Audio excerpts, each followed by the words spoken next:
This episode of Talk Retail to Me explores how an AI-driven unified demand signal can significantly transform retail and consumer brand business outcomes. The discussion features Novulis Consulting, with whom Parker Avery partners to merge retail and CPG experience with the power of Microsoft technology and AI to tackle critical challenges related to inventory productivity, revenue variability, and margin pressure.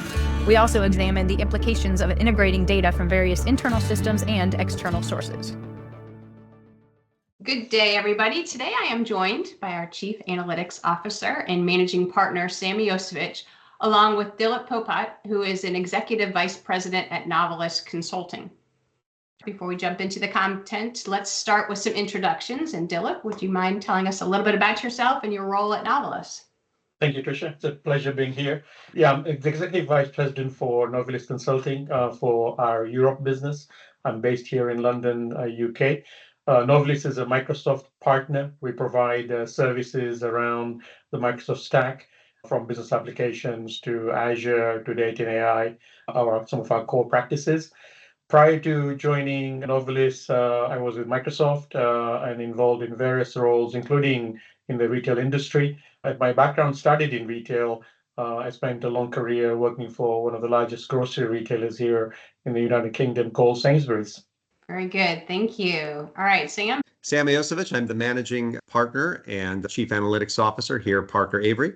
I've been building demand analytics platforms for 25 years, all throughout my career here at Parker Avery for the last 5 years. All right. Thank you so much, Sam and Dilip. Let's jump into the content. We're talking about an AI-driven demand signal and how it enables a lot of really pretty impressive things around retail and CPG. But let's step back and talk about what is an AI-driven demand signal and what makes it different from what we traditionally would see as demand forecasting in the industry. Demand permeates every single function within a retail or CPG organization, right? So if you are not understanding what demand is, shaping it, pulling the levers on demand, then really I would question then what is the point of the role, right? So be it if you are in finance and you're projecting what demand will be, what should be the budget for the different functions, or if you're in supply chain worried about fulfillment, all the way to the distribution center, to understanding even down to the DC slots, it's all based on demand. Pricing, again, you pull different levers around price, but it's all based on that consumer demand. When we talk about a forecast, it's generally been just an understanding of your specific metric. So in finance, you could be looking at things like margin or dollars, and you're projecting however far out that you need to for your specific function. What is going to be my demand in that particular metric? And then if you were in supply chain, you may be looking at, well, how many of this particular SKU do I have to get to a particular store? Or how many DC slots do I need to have and where? When we talk now about an AI unified signal, it is the same demand signal across all of those functions, across all of your metrics, regardless of the forecast horizon, right? And an understanding of all of the levers that are involved across the functions as well. Combined with all of the macroeconomic, understanding that actually affects demand as well. So we'd like to think that we have control over everything and that we control our destiny, right? As human beings, we'd like to think that. But there's also macroeconomic pressures and things that we need to understand as well, that is part of this AI-driven demand signal. And with that, also understanding at more of the lower level, what are the attributes, what are the trends that are having an effect on our demand as well? So given all that, how does it transform data into what we call actionable insights for retailers, things that they can go and actually make differences and meaningful outcomes in their business? Data is at the heart of any process, right? So when we talk about an AI-driven signal, and that sounds, lofty, but at the end of the day, the quality of that demand signal is completely proportional to the quality of the data that the signal has access to. And so for the last 25 years, the one thing that I've been working on is getting that data to the point where we can actually squeeze out the most information from it. And some of this is very retail specific, right? We need to understand things like product lineage. So from year to year, your styles, if we're talking about apparel, your styles may change. But at the end of the day, when we're talking about shirts, we still have one neck, two sleeves, and so on. And so really, you have to think about product lineage. You have to think about things like what happens during store closures and how do we impute that data to make sure that that particular signal associated with no demand during some time period is not something that gets forecasted forward. There's going to be all sorts of little data issues, in the data, hierarchy problems, et cetera. And all of these things really need to be cleaned up before you apply any type of algorithm to it, right? It doesn't matter how good your algorithm is. It doesn't matter your machine learning, your AI, neural net, whatever it is, the quality of that algorithm cannot make up for the data issues that you have on the front end.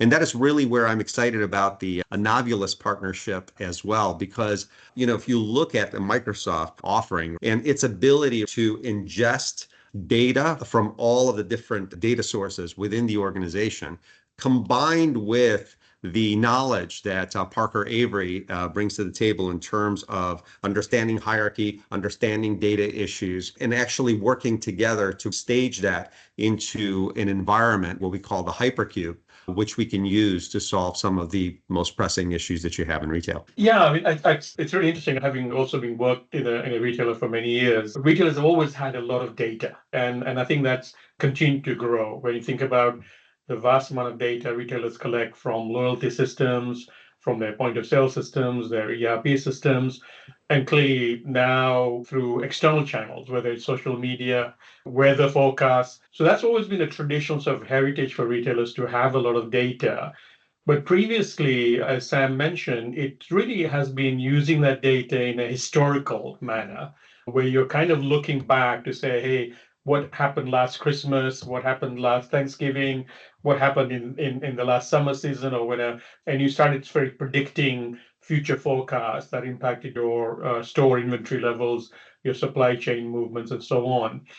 And I think this is the big shift, that rather than looking backwards and making decisions, which also takes time to initiate those changes within your organization, you're now really looking at AI-enabled signals in real time, giving you real-time insights as those events are occurring. And I think that really enables the retailer to predict much more quickly those shifting patterns going on and how it's going to affect my supply chain, how it's going to affect my availability, how can I reduce out of stocks. So I think this agility, which is so crucial in a retail environment, really comes through by using AI-enabled signals and sourcing that information from the different systems a retailer has access today. I would add to that, there's also a time to decision component. So Dilip, I'm glad you brought up the concept of agility, right? So the way we get to an agile system is we make visible these levers across the organization. And we did democratize those across everyone in the organization. So it's no longer in the hands of the analyst. We no longer have a process by which you have a business director or vice president of a particular function who has a vision, who then works with analysts. 2-3 days later, they run a query, then they run analysis and so on, right? And then they collaborate with other function heads and so on. Today, what we have, by bringing all of this data into one centralized platform, what we call Hypercube, so your projections and your levers across time, across different metrics, and especially through the use of generative AI, it gives everyone in an organization access to all of not only the data, but the projections, an understanding of how do you shape that demand as well. So now anyone can come and ask, well, how is labor going to affect my demand? How is price elasticity going to affect my demand? How is the interaction of all of that is going to affect demand? How will outside macroeconomic conditions affect demand as well? And those are the questions that can be asked by anybody in the organization. And that can only happen when we stage this data in one centralized place, not only the historical information, but the projections, and they have to be across metrics. It cannot be, units or dollars. It has to be across all of the metrics that are important for all of the functions in the organization and with their corresponding levers as well.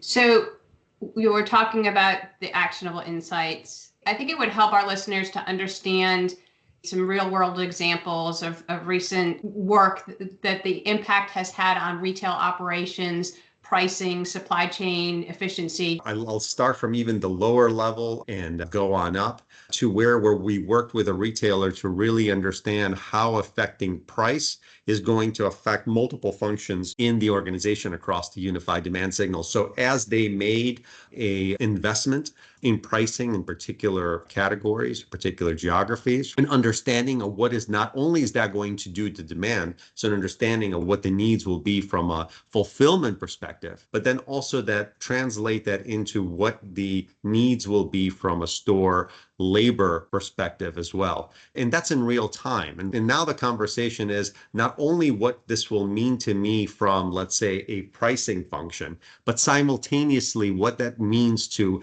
every other function in the organization, right? And in this particular case, it's labor, which obviously goes hand in hand. And beyond the normal things that you would think about, which is, well, I need to make the changes in the stores, right? So how much labor do I need to make those price changes? But then how do I service that additional demand? How do I make sure that I have the associates in the store to be able to service the customer properly to get the full effect of the price investments that I would have made? So that's one example where this is where the rubber meets the road. Another example is with a larger retailer where we're actually doing simulations associated with macroeconomic conditions to understand that in different climates, how would that actually affect my mix? Not only my product mix, which is going to be important, and that permeates its way across all the functions, including supply chain, because this product comes from different places. It's being held in different places. There's labor that needs to be allocated to different places as well. But not only from a product perspective, but from a channel perspective as well. So in different macroeconomic climates,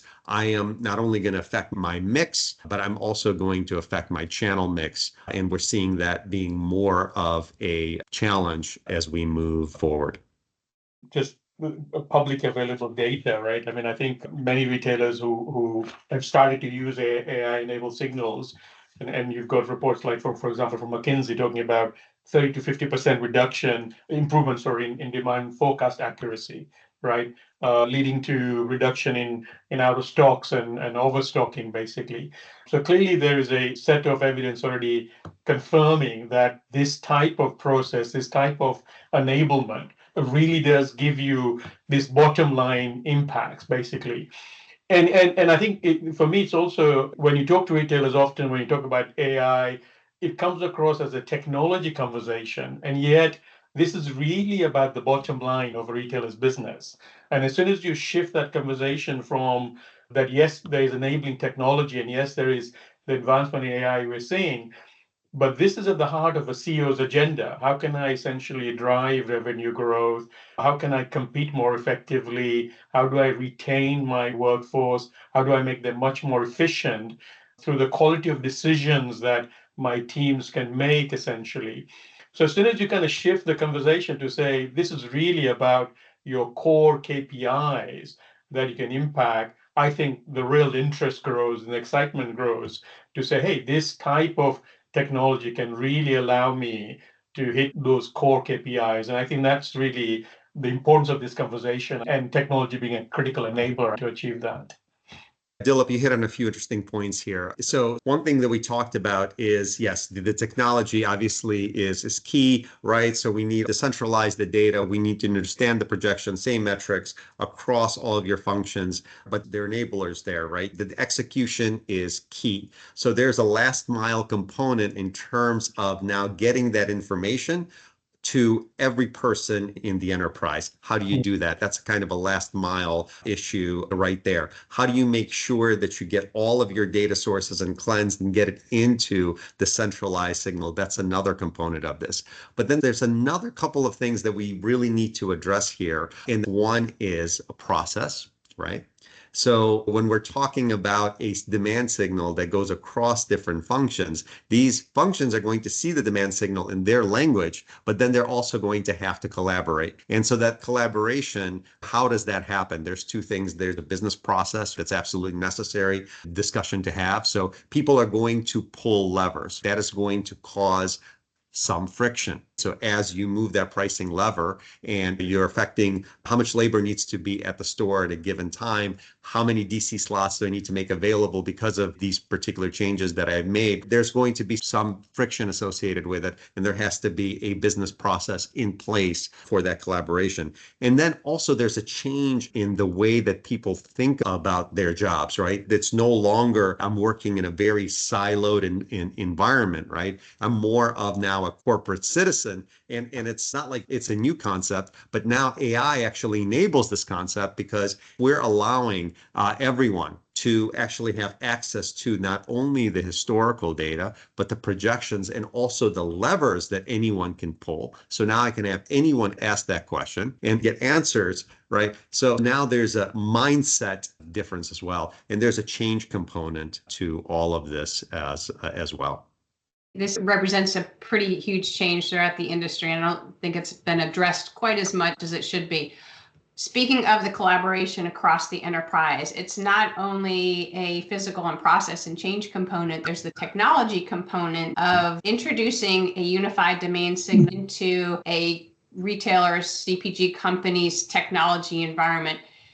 Explain to our listeners what that might look like, because everything you've spoken about sounds great. Everybody wants to be marching to the same drum beat, all that. But then there's a whole nother piece of work that needs to be done because retailers' technology landscapes are all over the place, right? We've got even green screens every day. We walk into big retailers that still have monster computers and technology that is quite legacy. Explain how the unified demand signal can interface with an application architecture that's not always consistent. No, that's a great question, Tricia. And I think this is where the Novulis relationship is very, very important. So the unified demand signal, the way that it's an enabler is it doesn't ask these systems to be different, meaning that it will provide the data, the projections, the informations, the levers. The unified demand signal provides the information in the way that these systems can consume it, right? So if we're talking about a CRM system, perhaps it's a customer segment. Perhaps we're talking about particular products, right? Or in a particular format that the data needs to come in. It's very different than what you will need for a replenishment system when we're talking about a particular product and so on.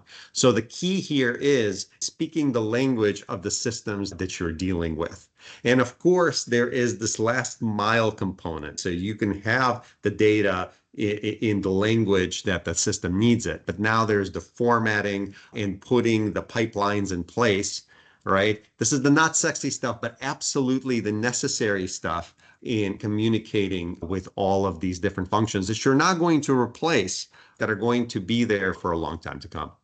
No, I think you make a great point, Sam. Retailers have invested a lot of investment in different systems, whether it's, ERP, inventory systems, point of sale, CRM systems, supply chain solutions. So it's very much about how do you harvest the intelligence from those systems and bring it into the hypercube, as we've been talking about, to really start triggering those signals out. And it's in both ways, isn't it? It's about bringing the insights from those corporate systems into the demand signal platform, the hypercube, but also then essentially triggering the action back into those applications to say, hey, we want to make a real-time price change, right? Back into POS, or I want to effectively increase the inventory levels in my DCs because we can actually predict a higher level of demand because of some event taking place.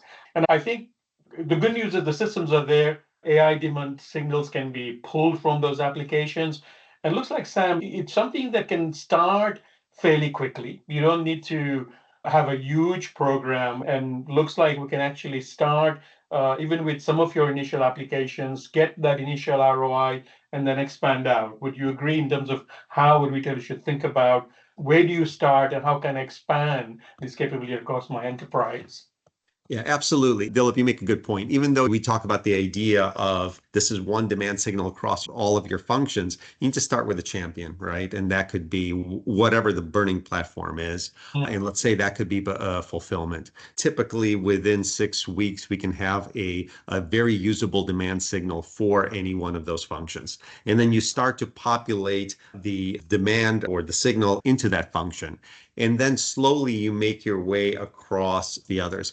And by the way, I'm not suggesting that we would replace the signals in all of those other functions. What this can serve as a Rosetta Stone for all the other functions as well, so that you understand when you start to pull the levers in one, how does it affect the demand signals in others, right? So let's say you have a pricing system and you're very happy with the demand signal within that pricing system. What the Hypercube will do will serve as a translator for your fulfillment systems, for your CRM systems, etc.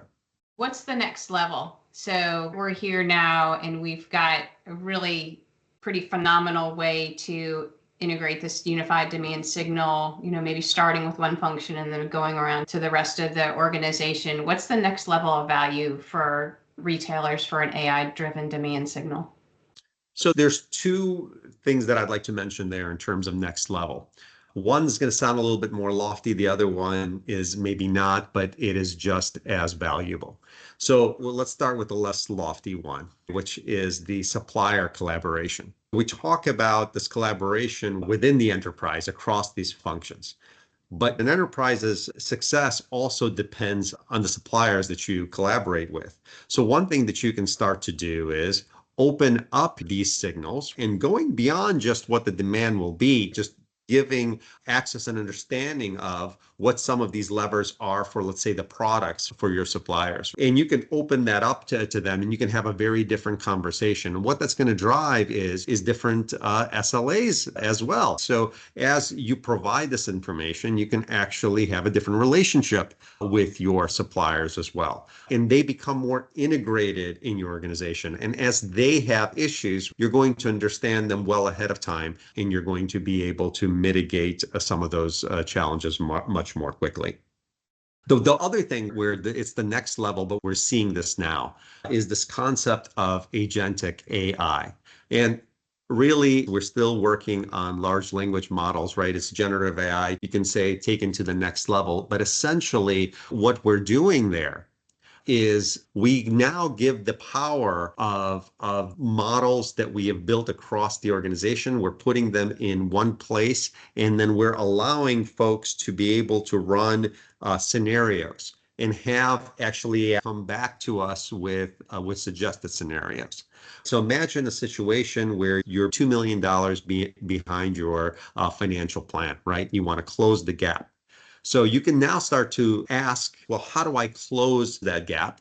And then get back actual simulations, actual suggested scenarios. This is not going to replace the humans that are involved in the process, but it's certainly going to make them more efficient. It's certainly going to drive a better conversation. So what will then happen is you're going to come back with suggestions in terms of what you should do from a pricing, assortment, financial planning perspective, right? And it's going to come back to you with scenarios that you can now start to collaborate with the different functions across these organizations and come up with a solution in a much better, faster, more collaborative, agile way. Retailers have always talked about personalization right at the customer level. And I think, how can I essentially personalize my offer, especially as a multi-channel retailer, so the customer really has a deep connection with the retailer? And a lot of this is about pulling the different pieces of information we have in the organization in real time and personalize that directly with the consumer, right? So the consumer feels totally recognized by the retailer. And I think the capability you talk about starts allowing that level of what somebody would even call hyper personalization to really take place, essentially. And I think the future, as you touched on with the introduction of AI enabled agents, who are these assistant agents that will make decisions and recommend decisions to you, will need to rely on these AI signals to come in for them to essentially calculate and make those decisions and recommend out to you even smarter decision making that will result from that. So that world of AI agents starting to come into businesses combined with the capability we already have now, I think takes it to another level, I think. Absolutely. It still relies on all of the data, the connections, the process, the change, all of that being in place. You can't get away from that. So you can't start with dirty data. You can't start without having connections between these different functions. You can't get away from having processes in place for collaborations. But you're certainly going to have a more efficient, more agile organization. The time to decision is what I believe is going to be affected the most. It's already being affected, right? So instead of working out scenarios for how do we fill the gap in something taking weeks, that now comes back to you in hours. Most conversations start sort of, what's the capability AI can bring, and immediately moves on to the data discussion, right? And I think we're also seeing a lot of customers really starting to say, unless if I can get my data set up correctly, structure my data, clean my data, that'll truly enable any kind of AI capability. It becomes a central discussion and where we can bring quite a lot of capabilities to help retailers to improve on that. Well, that was going to be my last question.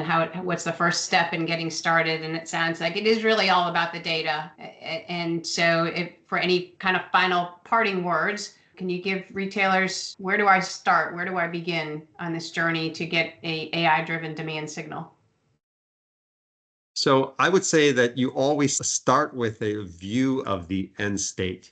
What is required to be able to produce these insights. And this is what led us to come up with this concept of the hypercube, where we have these different projections, these levers across all of the different hierarchies, up and down that hierarchy across time. And you know that you need to bring in external variables and trends and so on. So you understand what that end goal needs to look like, and then you start to move backward from there.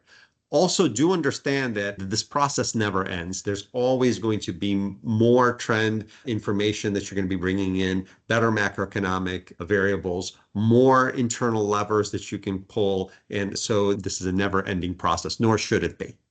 If a retailer looks at really their current demand forecasting challenges, they'll have the data. They'll show to them really the level of accuracy they have currently and the gaps they currently have and some of the challenges they see in their supply chain and in their availability of their offer in the stores, enough to be able to say, hey, if we can start essentially with an initial set of applications that will enable to address a specific problem we have today, I think that's the start. And then, as I mentioned, maybe in sort of a 3-month cycle, which will show you some productivity improvements, and then you start scaling it out. And it's an ongoing journey, but a starting point certainly to start addressing some of the biggest challenges you currently experience today.